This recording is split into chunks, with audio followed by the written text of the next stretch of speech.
Yeah, so I think you're getting to my next question, which is, what's your take on the roles and the relationship between the practitioner and the client? Who's in charge of getting the desired outcomes, or what's in charge? Is it about maximizing the muscles, changing the nervous system? What's your take on this? My take on this is that if I, as a teacher, think I'm in charge, then I need to check my ego out the door because there is no way I can get inside someone else's body, right? There's no Right, way that my eye and mind are smarter than that individual's nervous system, right? It's that person coming into relationship with what they're feeling and what they sense and explore and then begin to become familiar with, yeah, so hmm, that they begin to imprint a new sense in themselves, right? huh, yeah. So that reminds me, you have a section in your course on self-image. Yeah. And can you say more about what is the role of self-image? Is this about looking better in the mirror, toning up muscles and getting stronger, feeling better about yourself? What do you mean by self-image? That's not at all what I mean by self-image. So Somehow I knew that. yeah. But I love that because a lot of us, and some of us are trained to have that as our self-image, how we look in the mirror. I Mhm. mean, that's really what we identify with as who we are, right? And that sometimes has a lot of cultural pressure on it, right? But our Yeah, self-image is really how we think and feel about ourselves within the world, and that's also influenced by our culture and is also embodied in our movement. So hmm, for example, a shy person moves very differently than someone who's feeling very self-confident and bold, right? Or someone right. who has, for example, back pain or knee pain, or some people have been told that they have bad posture, and so they'll walk in the door and they say, I know I have bad posture, you know. And so these ideas become how they think of themselves, right? Hmm. They think, I have bad posture, I have tight hamstrings, I have low back pain, and it becomes a part of their identity, right?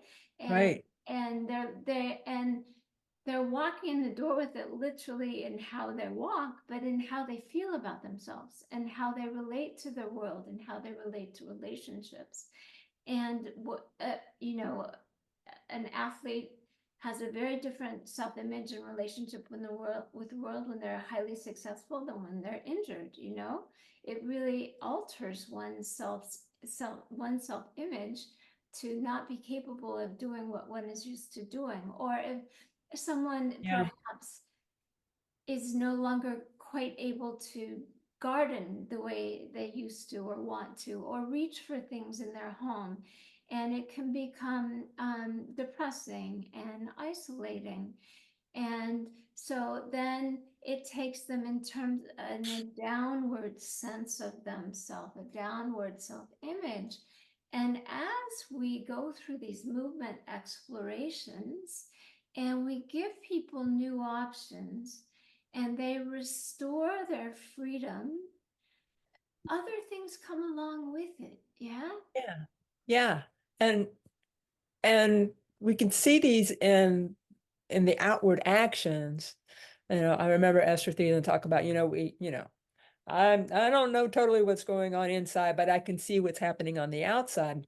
But we have learned through, as the scientists have been able to demonstrate the neuroplasticity, that there are changes that are actually happening in the brain, right? I mean, Right. there's shifts that are happening, and this is some of and you may touch on this in your course. Some of the things we're first able to demonstrate is, for example, the actual mapping of the sensing and acting, the sensory motor cortex of the brain changes in is different in people who are musicians, for example, play string instruments, and they use the fingers of their left hand Mm, differently, particularly, and Moshe Feldenkrais talked about this. He posited that the mapping for the left finger of a violinist would be very mhm. different than it would be for you and me, who, Yeah. I can't remember how to make a C chord on a guitar anymore, versus someone who's fingered a violin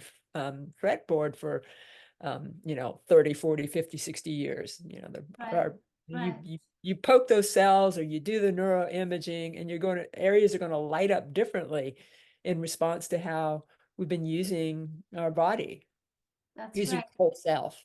That's right.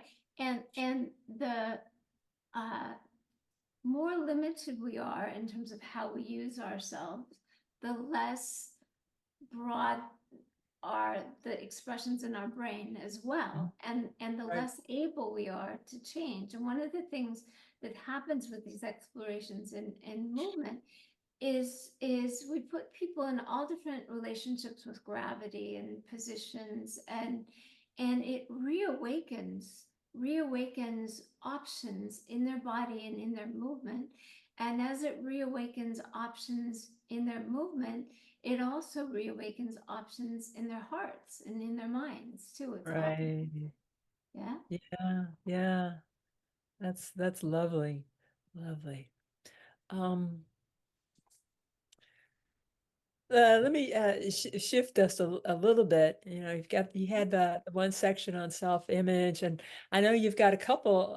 You visit breath a couple times in your course, and I know depending on people's areas of expertise and what they're familiar with, people have different thoughts and ideas and impressions on how we're supposed to breathe. I mean, Right, right. remember, it's like you can get very specific for it. I think this is still the case. Please tell me if it's wrong. But if I'm doing Pilates 100s, which I haven't done in a while, but if I were, I'd be using a very specific way to breathe in Right. support of that activity. And I know others, would suggest, well, you need to be breathing in when you do this, and you need to breathe out when you do that. And I think Moshe Feldenkrais would have said, well, it depends. Yes. So, yeah. So, what do you think is important for people to understand about breathing, so that you've put two segments about breathing into your course?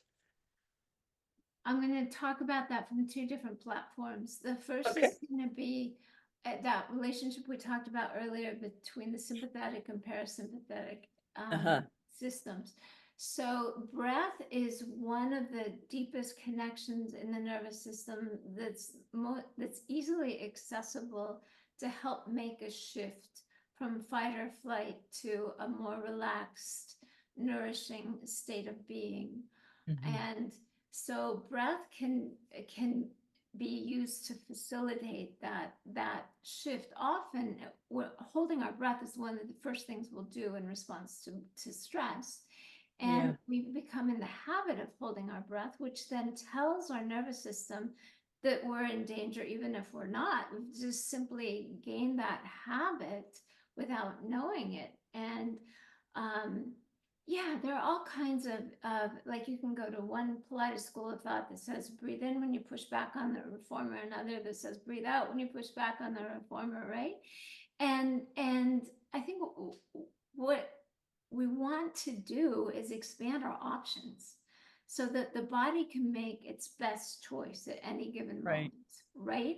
Yeah. And usually we have gained some restrictions in our breathing just from how we use ourselves most of the time. We might be breathing more up here, or we might be breathing more in our backs or more or lower. And by breathing in all different ways, we regain the option of breathing in all different ways. And then we can trust the nervous system, once it's regained familiarity with those options, to pick the right option at the right time. Right. So, Yes. one of the things that I like to emphasize is that our nervous systems are our allies, right? They're Mm. here to take care of us, right? And when fed the right information, when given the right options, they will choose for our well being. So like people aren't holding their breath just because they want tight shoulders, which it will often create, or they're not making their shoulders tight just because they they are trying to, they can't figure out how to relax them, and maybe that's because they're holding the breath. I mean, breath is so intertwined with so many aspects of tension and relaxation in our bodies, and movement as well. Breath can help facilitate movement in far more ways than I think we that typically occurs to us as in most exercise systems. And the Feldenkrais method and exploration through movement can really explore that, and breath can become an underlying source of power, if you will, source of relaxation, source of regeneration. Yeah. Mhm. It can Yeah. it can become many different things if it has the option to calibrate according to the need at the time versus being habituated to a certain mode. Yeah, that I love that. Yeah. So I I totally agree that there's so much more power in the breath. There's the, if you will, there's the, if you will, the biomechanical aspect of breathing, and when it makes sense to fill up your lungs and hold that air in there to make your trunk more rigid because you're getting ready to do something that takes a lot of stability, versus times when you need to be more fluid, Right. and and there's times too when you're using your breath very intentionally, or maybe with less awareness, but still functioning as a way to, like you say, regulate that our nervous systems and move us out of that fight flight sympathetic emphasis into the more relaxed and calm and safe and secure, um, paused, creative, parasympathetic. And Yeah. I think a lot of, there may be some other things that come along with this when we, if you will, use our breath to use the expression, be still and know. So I think Yes. there's many reasons why a lot of spiritual practices and Yes. meditative practices have have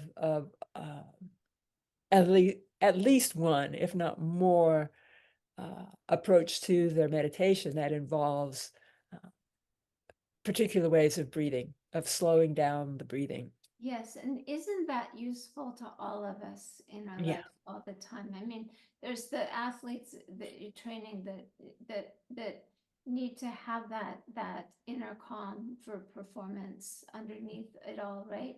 But yeah. what about just the inner calm in traffic, or on a stressful day, It's like to have these we have these tools within ourselves, and just to be reminded of them. It just takes a few minutes sometimes, and it can completely shift um, shift our mode of feeling overwhelmed to feeling grounded and to getting Mhm. more perspective of a situation. Yeah, yeah. So Something having I'd that. like to address that again in the difference between typical training and what we're doing, Mhm. thinking from these explorations of movement, is not only what we're doing, but what are we doing that we don't need to be doing, right? Yeah, all that, yeah. So, right? And All it so those little things we're doing that we don't even know we're doing them probably, and they're not being right. very helpful, So, so is more really desired. more in terms of more muscular strength, or is more really more in more efficiency in movement? Yeah, yeah, I'll vote for efficiency every time, right? yeah, More bulk doesn't necessarily mean more power. Not at yeah, all. yeah. Not at Can I all. can, Yeah? can I share a little Yeah. thing Go. that I Yep. and noticed when you and I were working together some time back in Denver? There were many times, when I was working then as a physical therapist, athletic trainer, and including the various things that I had learned, and there were many times when I would get those complicated patients, the way you've gotten complicated clients throughout your life, and I would back then I would do the, the muscle testing when someone started working with me, and we wouldn't do any strength training per se. We would do things to eliminate these extra habits, release the excess tension, those areas where they were working, if you will, at cross purposes with themselves. Yeah. And then, a few weeks later, test them again. They've gotten stronger, Right, but you haven't done seemingly gotten strength training stronger per without se. strength You training haven't done because strength they're, training. Yes, yeah. because they're So, more efficient. Right. And right, it's like when we were talking back about like the baby figuring out its best position for its foot to propel itself upward, to stand, and then to walk, and then to run. There, like I said, there's no two people that are the same, and there's no rhythm that's the same in each individual's movement. And what we're looking for is help each person discover through experimental variations what is their true line of force. How does their force best travel through their skeleton most efficiently with the least excess stress? yeah, Not with the most muscular power, but with the least excess stress, because then it's going to be more efficient. There's going to be more endurance. There's going to be less burnout. There's going to be less stress on any individual's joint, because it's going to feed the rhythm from joint to joint to joint to joint, so that the movement just rolls through their body instead of pounding on right. some muscles being over strong versus the whole body rolling through movement, if you will, or Hmm. waving through movement, as we would say in gyrotonic work, Right, right? right. Yeah, Yeah, yeah. yeah. So No, I was just going to say, so we become our own expert biomechanist in ourself, if you will. What's our yes, own best efficient, most efficient way of moving, and then pulling together all the parts of ourselves, that self-image of this is what's possible for me. yeah. And what I love about it is that when we get to that level of efficiency, when we help others get to that level of efficiency, and we've reduced all that extra tension, right? All that extra tension in the brain was occupying activity in the brain, right? Uh-huh. And when the brain just gets to focus on the efficient route, there's a lot more space for creativity and Yeah. Mhm. joy, right? Yeah. Yeah. Yeah. Instead of being so bound down in the effort of it all, right? Yeah. It's a light efficiency that creates a freedom, right? And Right. when we feel it, we know it. We know it's right. And people ask, well, what do I have to do to remember this? They feel so good, and how am I going to remember this? And do I need to do stretches to remember this? And what I tell them is, remember the feeling, keep seeking the feeling, keep seeking the sensation of ease. Because Yeah. as I said, your nervous system is your best friend. It's going to want to hold on to that kind of knowledge. Hmm. So it's like to just trust that the place that's easy and pleasurable is the right place. Yeah. And if you will, and I know that the robotics people, when they're trying to get their little machines to emulate human behavior or whatever, that at times they like avoid this and go for this. So in like in humans, it's like avoid pain, go for what feels good. So I think what you're talking about, let's get better at going for what feels good, really tuning in to what feels good, and let's Right, let's right. let's create Right, more of that. right. And that's what I love going back to your book is that there's Mm, this funny thanks. way people have come to relate to pain that puts more and more attention on the pain, right? And as what we discover is that the more attention we put on what feels good, Right. then the less the pain there seems to be. Yeah. Yeah. Yeah. So, Angela, is there something we haven't talked about yet that you think it's important for your listeners to know? Anything you'd like to add? Well, something I'd like to share is that this course is geared towards somatic practitioners. Like Pilates teachers can get 16 hours of CECs, for example. Mm, Yet, I've had people from all walks of life enjoy the course. So anyone is invited to join in because learning is learning through movement. It doesn't matter whether it's for the sake of exercise or learning a new hobby, right? Or right, just becoming more at ease in oneself, right? It's so I've had people who are artists, people who are mindfulness teachers, people have some old kinks from a car accident, or people who just have been spending too many hours at the computer, people that just want to feel freer, they just want to feel better, and hmm, they're intrigued. It's fascinating work too, and it's a gift to give oneself, to spend that many hours going inside oneself, and that's a very rich gift, well deserved. yes, I agree, all in service of learning, lifelong learning. Yes. So what should listeners do to find out more about neuroplasticity and exploration and movement? They can go to neuroplasticityinaction.com, Oh, right there it and is on the screen. Yeah, right or there. And let me say it again for those who aren't who are just listening. Neuroplasticityinaction.com. that's right. You can find a website which will give you some quick tips. And if you want to sign up, we send out emails with information about neuroplasticity and movement, just continuing the educational process. The registration is on the website for the 3-day course coming up again, beginning in April this time. Something I didn't mention is that the course is recorded. So I Mm, set it up this time to happen over a Saturday, and then 2 weeks to another Saturday, then 2 weeks to another Saturday. So it's 3 Saturdays spread apart. So people have a chance to really assimilate, integrate, and practice what they learned before layering on more. And great, then great, they get unlimited access to the recordings. So they can go awesome, back to it and repeat it as many times as they want. We're also on wonderful. Facebook, and we're also on Instagram. Okay.